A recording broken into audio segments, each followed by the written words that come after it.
everybody, welcome you all in my YouTube channel The Lawyer's Creed। मैं हूं स्वाति और आज हम डिस्कस करने जा रहे हैं NDPS एक्ट के बारे में, जिसका फुल फॉर्म है narcotics, drugs and psychotropic substance act. ये एक्ट इंडिया में 1985 में अप्लाई किया गया था। ये जो एक्ट है वो मेनली ड्रग्स के सारे मैटर्स को देखता है। ड्रग्स का कंजप्शन, उसे खरीदना, उसे प्रोक्योर करना, उसे बेचना या फिर उसको तस्करी करना या फिर अपने पास रखना, इन सारे मैटर्स को देखने वाला जो की एक्ट है वो है NDPS act, which deals with all the matters related to drugs and psychotropic substances. Basically इस वीडियो में मैं आपसे ये बात करने जा रही हूँ कि रिया चक्रवर्ती और अलग जो भी 9 पेडलर्स हैं इंक्लूडिंग शौविक, उनके ऊपर क्या क्या चार्जेस लगे हैं, क्या वो बेलेबल हैं, क्या वो नॉन बेलेबल हैं, NCB तक बात कैसे पहुंची, जबकि बात तो अबेटमेंट टू सुसाइड से शुरू हुई थी। क्या अगर जैसा कि रिया का कहना है कि वो ड्रग्स नहीं लेती थी, वो सुशांत के लिए मंगवाती थी, तो NCB ने कोर्ट में क्या क्या अपनी तरफ से जो भी एविडेंस है वो दिए हैं। NCB को एविडेंस कहाँ से मिले, रिया ने अपने डिफेंस में क्या क्या कहा है, आज इस वीडियो में हम डिस्कस करने वाले हैं। तो सबसे पहले हम समझेंगे कि रिया के ऊपर जो चार्जेस लगे हैं वो कौन कौन से हैं। Section 20B, section 27, section 28 and section 29 with section 30। अगर रिया इन सभी सेक्शंस में गिल्टी प्रूफ हो जाती हैं तो उन्हें 10 साल के लिए जेल जाना पड़ेगा, उन्हें इम्प्रिजमेंट हो जाएगी। जैसा कि हम जानते हैं कि अभी रिया जुडिशियल कस्टडी में है, जो कि 22 सितंबर को ख़त्म हो रही थी, पर अब उसे एक्सटेंड कर दिया गया है। तो अभी हम समझते हैं जो रिया पर सेक्शंस लगे हैं वो किस चीज़ों से रिलेटेड है, कितने साल की उसमें सज़ा है, क्या वो बेलेबल है या नहीं। सेक्शन 20B कहता है, देखिए मैं आपको समझाती हूँ। Those who produces, manufacture, possesses, sells, purchase, transport, import, interstate, export, interstate, cannabis shall be punishable of rigorous imprisonment which may extend to 10 years and fine which may extend to 1 lakh rupees.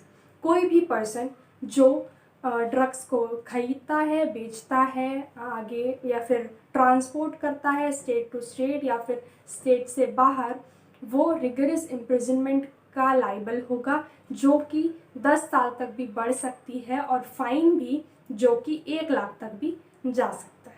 सबसे important section जो रिया पर, सबसे important charge जो रिया पर लगा है वो है सेक्शन 27A।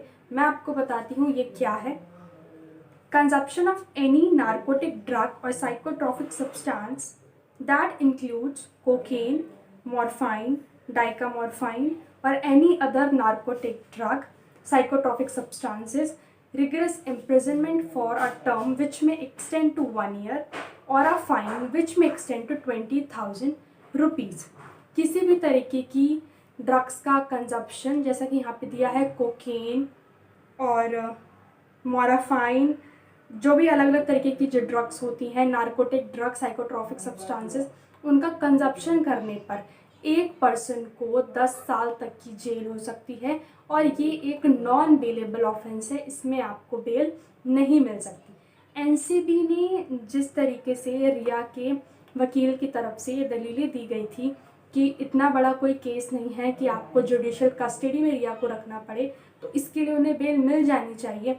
NCB ने इसी सेक्शन का हवाला देते हुए कहा कि ये एक नॉन बेलेबल ऑफेंस है और अगर हम अभी रिया को यहाँ से छोड़ देते हैं, यानी जुडिशियल कस्टडी से रिहा कर देते हैं, तो ऐसा हो सकता है कि वो एविडेंस को ख़त्म करने की कोशिश करें।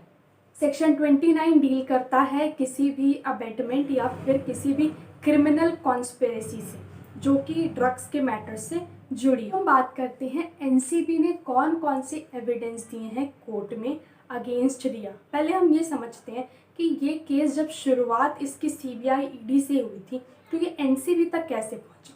हुआ यूँ कि सुशांत के फादर KK सिंह ने 25 जुलाई को एक FIR फाइल की, जिसमें उन्होंने रिया की फैमिली, रिया के सुशांत के हाउस वर्कर्स और भी कुछ लोगों के खिलाफ ये कंप्लेन की कि इन्होंने अबेटमेंट टू सुसाइड किया है, क्रिमिनल कॉन्स्पिरेसी की है, मनी लॉन्ड्रिंग की है चीटिंग की है, सुशांत के अकाउंट से पैसे अपने अकाउंट में ट्रांसफ़र किए। तो जैसे ही बात यहाँ पर पैसों की आ गई, एंट्री हुई ईडी की इलेक्टोरल डायरेक्टरेट। जब ईडी ने अपनी इन्वेस्टिगेशन को स्टार्ट किया, तब जब रिया को समन किया गया, रिया को बुलाया गया, पूरी इन्वेस्टिगेशन शुरू हुई, तब हुआ यूँ कि जैसे इन्वेस्टिगेशन चल रही थी वैसे ही रिया के इलेक्ट्रॉनिक डिवाइसेस को भी एक्सेस किया गया, उन तक भी पहुंचा गया। जब उन सारे इलेक्ट्रॉनिक डिवाइसेस, जो भी उनकी चैट हुई थी, चाहे वो शौविक से हो, चाहे वो सैमुअल मिरांडा से हो, इन लोगों से जो भी रिया की चैट हुई थी, उसमें ईडी ने देखा कि एक ड्रग्स का एंगल निकल के आ रहा है। तो ईडी ने उस एंगल की जो खबर थी, जो इन्फॉर्मेशन थी, वो एनसीबी तक पहुंचाई और यहाँ से एनसीबी की एंट्री सुशांत मर्डर मिस्ट्री में हुई। अभी हुआ ये है कि सितंबर 8 को रिया को अरेस्ट कर लिया गया है, जिनमें शौविक, कुछ पैडलर्स जैसे सैमुअल मिरांडा, दीपेश सावंत, कुछ हाउस वर्कर्स, कुछ ड्रग पैडलर्स को अरेस्ट किया गया है, इंक्लूडिंग रिया एंड शौविक।